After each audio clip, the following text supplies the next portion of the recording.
Saudação, alunos! Hoje nós vamos tratar do Estado Democrático de Direito. Vamos então ver agora as principais teorias sociológicas do Estado. Sabemos que o Estado hoje existe uma variedade de teorias que trabalham o Estado, tanto na filosofia política, como na sociologia e também na própria ciência política. Mas aqui, nessa abordagem do Estado, vamos tentar trabalhar a teoria de Karl Marx sobre o Estado e a teoria de Max Weber. Lembrando que, ao estudar essas teorias, nós estamos entendendo um pouco o processo de evolução histórica que o Estado passa e também compreendendo as atuais características do Estado democrático de direito no mundo que nós vivemos hoje globalizado. Vamos agora ver uma breve biografia de Marx e de Weber. Karl Heinrich Marx nasceu em maio de 1818 na cidade de Trèveris, Alemanha, e faleceu em março de 1883 em Londres. Dentre suas principais obras estão O Capital e Manifesto do Partido Comunista. Maximilian Karl Emil Weber nasceu na Alemanha em abril de 1864 na cidade de Erfurt e faleceu em Munique em junho de 1920. Weber escreveu a obra Ética Protestante e o Espírito do Capitalismo. Karl Marx e Max Weber eram intelectuais da área da filosofia e economia e se tornaram os fundadores da sociologia. Visto isto, vamos ver agora a teoria marxista do Estado. De acordo com o sociólogo Sell, Marx não deixou uma teoria sistematizada sobre a questão do Estado, mas, porém, a partir da leitura que nós estamos usando o autor Sell, podemos elencar alguns elementos fundamentais que são constituintes da teoria marxista do Estado. O Estado é parte integrante da esfera da superestrutura. A superestrutura é formada também pelas instituições sociais, família e religião. A superestrutura é determinada economicamente pela infraestrutura. A infraestrutura é formada pelos meios de produção econômica que, no mundo atual, são representados pelo capitalismo. Como vocês puderam perceber, as duas principais características da teoria marxista do Estado, na percepção de Sell, estão relacionadas à superestrutura e à infraestrutura. A superestrutura é a base geradora do Estado, é aquela base que, digamos, o Estado ele faz parte da superestrutura. E da superestrutura também faz parte a família, a religião. E a infraestrutura é o modo de produção econômica que existe em cada época histórica. Nós já tivemos o modo de produção econômica na Idade Antiga do escravismo, tivemos na Idade Média do feudalismo e a partir da Idade Moderna nós temos o capitalismo. Atualmente o chamado capitalismo digital. Já tivemos o capitalismo comercial, o capitalismo financeiro. Então essa estrutura ela organiza tudo que ocorre na sociedade. Então, por exemplo, se hoje nós temos uma família que segue o modo capitalista, é porque nós temos um modo de produção capitalista. Como na Idade Média, nós tínhamos uma família que tinha regras morais do feudalismo e da Idade Média, é porque o modo de produção era feudalista. Como na Idade Antiga, do escravismo, nós tínhamos o processo específico do escravismo que gerava uma família que tinha essa percepção. Então, em outras palavras, a cada época, a cultura, na visão marxista, seja a cultura relacionada à família, à religião, ao Estado, ela é organizada a partir do modo de produção econômica. E esse modo de produção econômico capitalista gera o atual Estado globalizado. Vamos ver agora a principal característica desse Estado globalizado. O Estado, no atual mundo globalizado, representa os interesses político-econômicos da classe burguesa. O Estado, no atual mundo globalizado, possui tanto aspectos construtivos e aspectos não construtivos. Os aspectos construtivos diz respeito à nossa comunicação, que nós estamos ampliando, o ensino à distância, a possibilidade de você se comunicar com uma pessoa no cybercafé ou com o teu notebook em qualquer parte do mundo, fazer amizades na Europa, na China, em vários outros lugares. E o aspecto, digamos, não construtivo desse processo é que nem todas as pessoas têm acesso a esses meios de comunicação. Ainda milhões de pessoas no mundo não têm acesso nem à energia elétrica ainda no nosso planeta, no Brasil e até em outros países. E essa dificuldade se dá, segundo o autor Sell, que se baseia na teoria marxista do Estado, a partir do momento que existe uma classe burguesa, algumas pessoas que detêm o poder de capital, que de alguma forma não levam esse acesso dessa educação à distância e dessas, digamos, tecnologias digitais para todos os setores do planeta. Levam aos setores daqueles que podem pagar por esse processo. Aqueles que não podem pagar ou que estão em lugares mais distantes ainda não têm acesso a esse processo. O ideal seria, nesse sentido, é que todas as pessoas pudessem ter acesso a essas tecnologias digitais. Vamos ver agora, no mundo atual globalizado, o que esse Estado capitalista representa, a que setores ele está servindo. O Estado capitalista representa o aspecto repressivo da classe burguesa. Para Marx, a repressão estatal é o meio pelo qual a classe burguesa busca impedir a ascensão socioeconômica do trabalhador. Como vocês puderam perceber, o Estado, atualmente globalizado capitalista, ele representa os interesses das pessoas que detêm o capital, chamado lá por Marx de classe burguesa.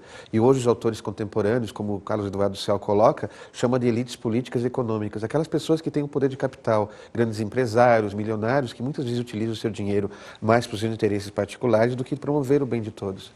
E esse Estado atual que nós estamos colocando, o Estado capitalista, deveria permear o bem comum de toda a sociedade. Mas o que acontece muitas vezes? Ele acaba ficando restrito, especificamente, àquelas pessoas que detêm o capital. E por isso que, então, o Carlos Eduardo Sell, utilizando a teoria marxista do Estado, afirma que Marx colocava que, na época, a preocupação da burguesia, da classe burguesa, que hoje seriam as elites políticas e econômicas, elas impediam que o trabalhador pudesse acessar esse processo.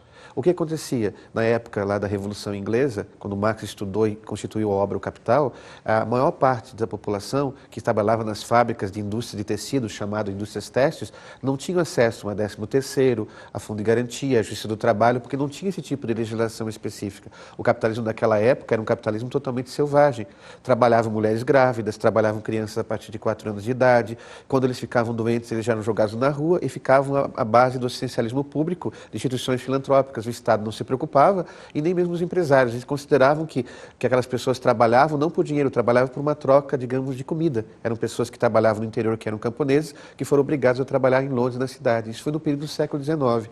Hoje, é claro que o capitalismo evoluiu graças ao progresso que houve dos movimentos sindicais, das pessoas que lutaram para criar sindicatos, criar o direito do trabalho, criar a justiça do trabalho. Com isso tudo, o capitalismo deu umas certas mudanças, uma certa melhoria. O problema é que, mesmo com todas essas melhorias, nem todas as pessoas conseguem acessar a uma educação digitalizada, a questão de acesso a uma moradia, a um lazer, a uma empregabilidade. E tudo isso dificulta o quê? Dificulta que muitas vezes o Estado, ele não é um Estado de todos, não é um Estado, digamos, democrático de direito para todas as pessoas. Na teoria, ele é, como fala a Constituição Federal de 88, né? Que diz que o Estado democrático de direito, ele tem que buscar o bem comum de toda a sociedade.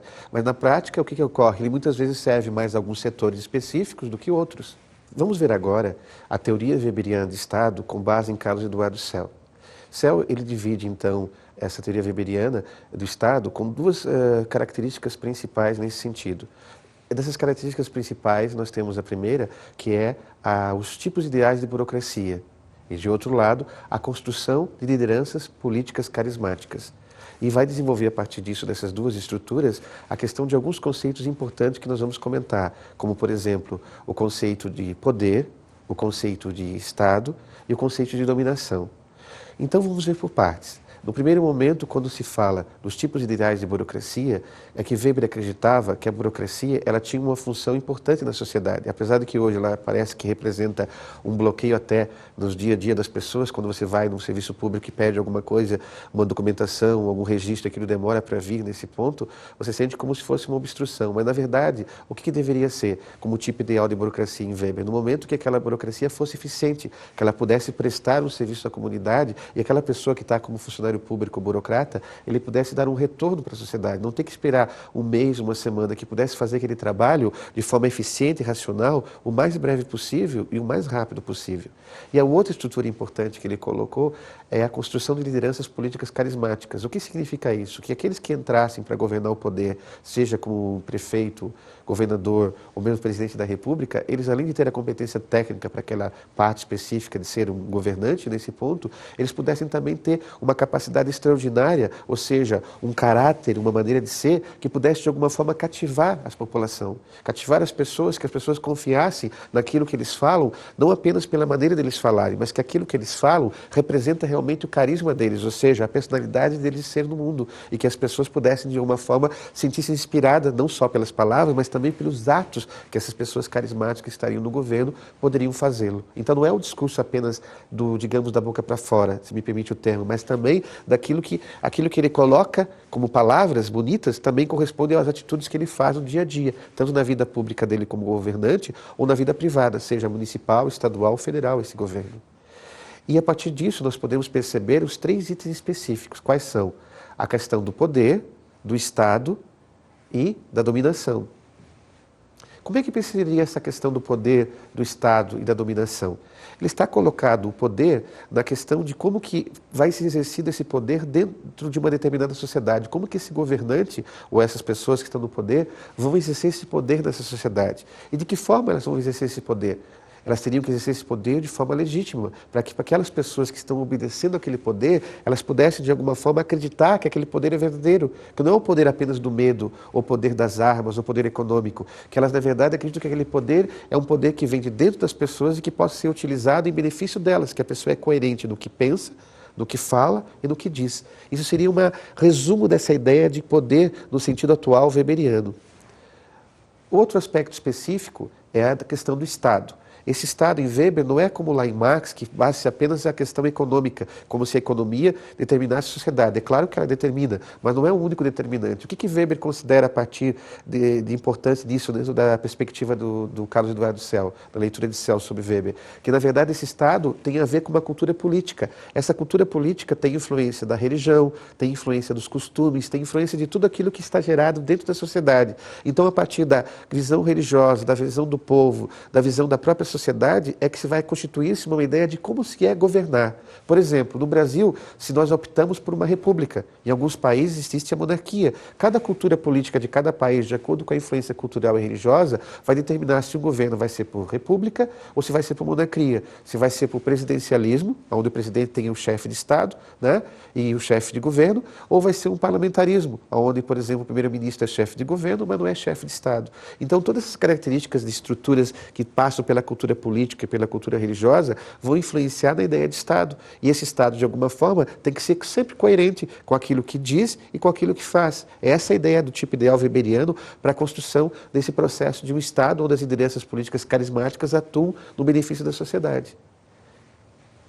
E o terceiro item específico diz respeito à dominação.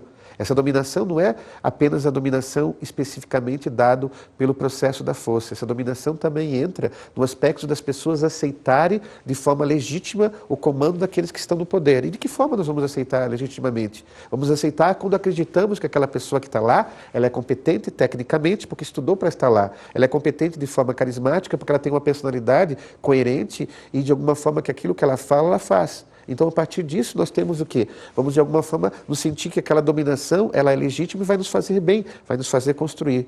É claro que Weber também colocava que o Estado também pode utilizar o monopólio da violência física, ok? Só que não é apenas o monopólio da violência física contínua que vai fazer que o Estado seja legítimo. É necessário que essa dominação desse Estado seja coerente com aqueles que estão no poder, que aqueles políticos que estão no poder sejam coerentes com aquilo que fazem.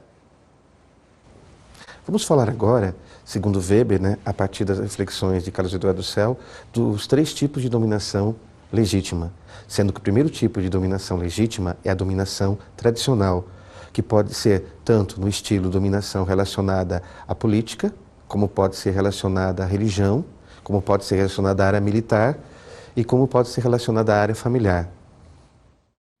Podemos definir dominação tradicional como a obediência aos costumes, e a tradição tanto no sentido político, religioso, como no sentido militar e no sentido familiar. No sentido político, é aquela tradição passada dentro, digamos, de uma tradição política de avô, bisavô, no mesmo partido político que vai passando de avô, bisavô para o filho, seguindo a mesma ideologia político-partidária. Quando se fala em questão de cunho, dominação tradicional de cunho religioso, por exemplo, na Igreja Católica, é aquela hierarquia que começa a pessoa como sacerdote, padre, e pode chegar depois a bispo, cardeal, até chegar papa. Quando se fala do processo de dominação no sentido militar, é a hierarquia militar, por exemplo, do exército, que começa como soldado e pode chegar até o máximo de general. E por último, quando falamos da dominação tradicional de cunho familiar, é onde desde o bisavô já tem uma influência da família, vai passando de pai para filho, né, até chegar à última geração. E também pode ser no sentido de mãe para filha, mas desde que esteja colocado. Mas na sociedade atual prevalece mais a questão de pai para filho, ou de avô para pai e depois para filho. Então, a partir disso, são os exemplos que ilustram esse tipo, digamos, de dominação tradicional. O segundo tipo de dominação legítima em Weber é a dominação carismática, que podemos definir como a capacidade de obediência à personalidade extraordinária de um dirigente político. E aí, nesse sentido, podemos ilustrar através de alguns grandes exemplos da história que, de alguma forma, têm esse poder carismático, essa dominação carismática, e utilizaram isso para o bem da sociedade. Um exemplo disso é Mahatma Gandhi, que significa Mahatma, grande alma, né? Então, a grande alma Gandhi, que foi o libertador da Índia do domínio inglês no pós-Segunda Guerra Mundial, pós-45, usando a filosofia ahimsa da não-violência. Temos também o exemplo no Brasil de Getúlio Vargas, que foi várias vezes presidente do Brasil, ou por via revolucionária ou por via eleitoral, tanto nas décadas de 30 como depois na década de 50 do século 20. Temos também o exemplo dos Estados Unidos de Martin Luther King, um afrodescendente que lutou pelos direitos civis dos afrodescendentes norte-americanos. O terceiro tipo de dominação legítima em Weber é a dominação legal racional, aonde é a obediência às normas e às regras legais e racionais instituídas pelo Estado e, é claro, legitimadas pela sociedade. Esse tipo de exemplo de dominação legal racional podemos exemplificar quando um setor público, do funcionalismo público, atende adequadamente às suas funções. Por exemplo, a pessoa vai buscar uma certidão, uma determinada repartição, e ele não fica com aquela burocracia toda estendida. O funcionário atende bem, dá as informações e no tempo que ele colocou, daqui uma semana sua certidão vai ficar pronta. E realmente depois daquilo uma semana, a certidão ficou pronta. Não ficou naquele exemplo, passou um mês, passou 2 meses e depois acabou não entregando. Um exemplo típico, então, esse funcionamento adequado das repartições seria uma forma de essa dominação, digamos, legal racional poder ser exemplificada e aplicada. Outro exemplo nesse sentido é quando você vê, por exemplo, um prefeito, um governador ou mesmo um presidente da república de um determinado país agindo coerentemente. Aquilo que ele coloca no seu discurso, ele coloca na prática. Se ele promete que vai melhorar a educação dentro das possibilidades que ele pode a nível do município, do estado, do seu país, ele vai tentar o esforço para melhorar realmente a educação. Se ele se colocou para melhorar a saúde, o meio ambiente, o saneamento básico, ele vai fazer a mesma coisa. Ele não vai ficar restrito apenas a uma cartela de promessas nesse sentido. Ele vai tentar fazer com que aquilo que ele prometeu, ele possa cumprir e ser coerente com essas questões. E também, importante, ele também tem a preparação técnica, que é a parte do estudo e a formação acadêmica, universitária, para ser aquele prefeito, para ser aquele governador, para ser aquele presidente da determinada república. Então aí nós estamos ilustrando os exemplos de dominação legal racional em Weber. Vamos tratar agora das principais diferenças entre a teoria marxista do Estado e a teoria weberiana do Estado.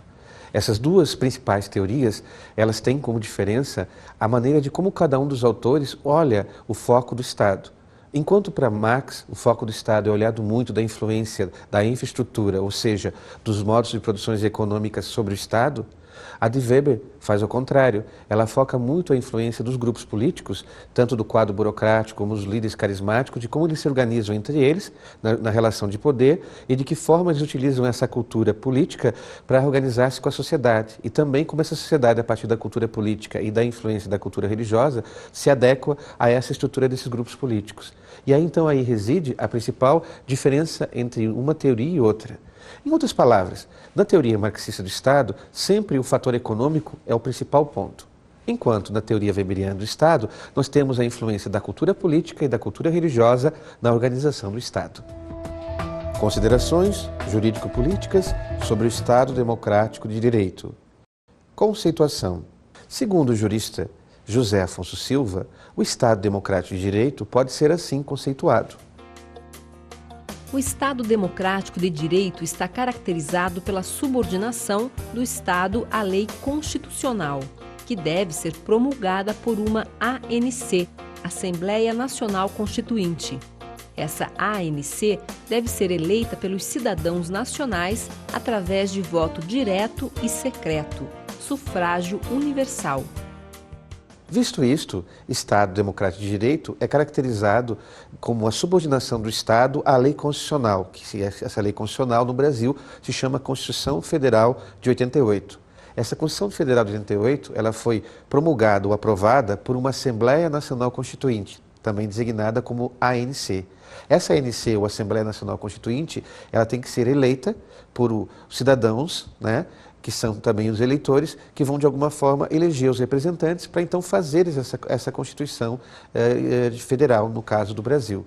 A partir disso é que nós ilustramos isso como exemplo do Estado democrático de direito. Princípios jurídicos constitucionais do Estado democrático de direito. O jurista Canutilho classifica os princípios jurídicos constitucionais em 4 grupos. O primeiro grupo são os princípios jurídicos constitucionais chamados fundamentais. E para exemplificar, são aqueles princípios, por exemplo, como o direito à vida, o direito à liberdade, à igualdade, à solidariedade, que foram construídos no decorrer da história através das grandes revoluções, como a Revolução Francesa de 1789 e a Revolução Norte-Americana de 1776. O segundo grupo é o grupo dos princípios constitucionais politicamente conformadores. São aqueles que são os valores que o próprio legislador, ao fazer a lei, o legislador, por exemplo, de uma ANC, de uma Assembleia Nacional Constituinte, ele possui quando ele vai formular uma Constituição nova. Já no caso dos princípios impositivos, que são aqueles princípios que são impostos ao legislador para que ele depois possa colocar isso na futura Constituição ou numa emenda ou numa disposição transitória. O exemplo disso no Brasil foi que nas disposições transitórias da Constituição Federal de 88 foi colocado um artigo que dizia que haveria um plebiscito no Brasil, que é uma consulta prévia, para decidir se nós seríamos monarquia ou continuaríamos como república, se continuaríamos como sistema presidencialista ou passaríamos a ser parlamentarismo. Então aí tem um exemplo de princípio impositivo. O último princípio é o princípio de garantia. É aquela regra que é garantida na própria Constituição para garantir um direito específico do cidadão. Nesse caso, por exemplo, a licença maternidade de 120 dias, a questão do direito de greve, são princípios de garantia. Em resumo, podemos dizer de forma didática, que os princípios constitucionais, eles são geradores dos direitos fundamentais do ser humano, que podem ser direitos individuais, coletivos, políticos, sociais. Segundo a cientista social Benevides, o nosso Estado atualmente, brasileiro, esse Estado democrático de direito, passou por várias fases, mas ele se tornou bastante autoritário no período de 64 a 85, que foi o chamado período do golpe militar de 64. E a partir de lá se constituiu muito as questões que hoje estão relacionadas a crime de colarinho branco, a questões de corrupção, a determinadas atitudes. Na sociedade atual, onde existem pessoas que procuram levar vantagem de tudo, começa a ser refletido a partir de Benevides que não ocorreu de um dia para a noite. É um processo que vem desde a época colonial, mas que se intensificou no período do regime militar, que foi de 64 a 85. E hoje, para a gente repensar a nossa sociedade que vivemos, é necessário não considerar como uma coisa comum, uma coisa natural, esse tipo de atitude, de considerar que a corrupção, o caixa 2, é a única forma de você conseguir um lugar ao sol no seu setor, na sua vida econômica e social. Mas pensarmos valores e termos uma atitude mais consciente para construirmos uma sociedade melhor, onde o Estado democrático de direito possa realmente valer na prática. Segundo o jurista Raimundo Faoro, esse Estado agora que nós estamos vivendo no Brasil, digamos, de criar vantagem em tudo, de ter corrupção, é um Estado gerado a partir de um Estado patrimonialista. Esse Estado patrimonialista ele ocorre desde a época da colônia e perpassa o período do Império, o período das repúblicas, do golpe de 64 e chegar até a época atual. Ela faz com que o funcionário público muitas vezes ache, né, que tudo aquilo que ele desvia de dinheiro é como se fosse de ninguém, porque todo mundo contribui, não tem um nome específico da contribuição de todos, de toda a sociedade brasileira que contribui, com cidadãos, então é como se fosse de ninguém, ele se sente no direito de tirar aquele dinheiro porque não é da área privada, não é de uma empresa, não é de um grupo específico, é uma contribuição do todo social. Esse todo social é considerado como se fosse coisa de ninguém, e essa coisa de ninguém que é a chave desse patrimonialismo.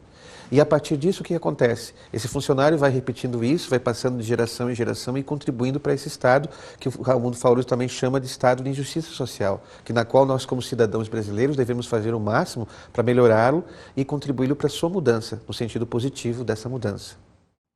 Para concluir nossa aula, nós temos que de alguma forma refletir que o Estado democrático de direito, para ele realmente existir, ele tem que superar essas características de corrupção, de levar jeitinho em tudo, ou vantagem em tudo, essa questão patrimonialista, essa questão de caixa 2, essa questão de corrupção. E tudo isso se deve de que forma nós podemos fazer isso? Podemos fazer isso no momento que nós, de alguma forma, unimos as nossas forças como cidadãos, tanto os setores do Estado, do Executivo, Legislativo e Judiciário, como os empresários, como os trabalhadores e todas as demais populações, movimentos sociais e ONGs, se unem para trabalhar essa mudança nacional, construir uma nova cultura política, onde a gente possa se ajudar e realmente esse Estado democrático de direito que está previsto na Constituição de 88 possa ocorrer, na verdade, no nosso cotidiano, no nosso dia a dia.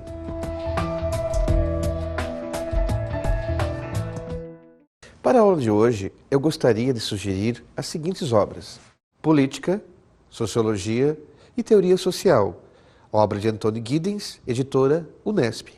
Essa obra de Antônio Giddens, ela vai nos complementar uma parte muito importante.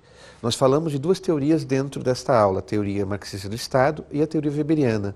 Nesta obra vocês vão ver alguns capítulos que se relacionam sobre a teoria de Emílio Durkheim sobre o Estado, que também é uma teoria auxiliar que vai complementar essas duas teorias que nós estudamos na aula de hoje. Por isso a sugestão deste livro. O Poder da Identidade, volume 2, a obra de Manuel Castells, da editora Paz e Terra. Esta obra de Manuel Castells, sociólogo Manuel Castells, particularmente a importância para a nossa aula de hoje é do capítulo 5, que chama Estado Destituído de Poder, que vai falar sobre a crise do Estado democrático no mundo e os fatores sociais, econômicos e culturais que levaram a essa crise. Aí o motivo principal do estudo dessa obra. Além disso, ela vai ilustrar vários outros fatores relacionados à questão hoje do Estado democrático, relacionados à globalização econômica e os demais fatores da globalização cultural.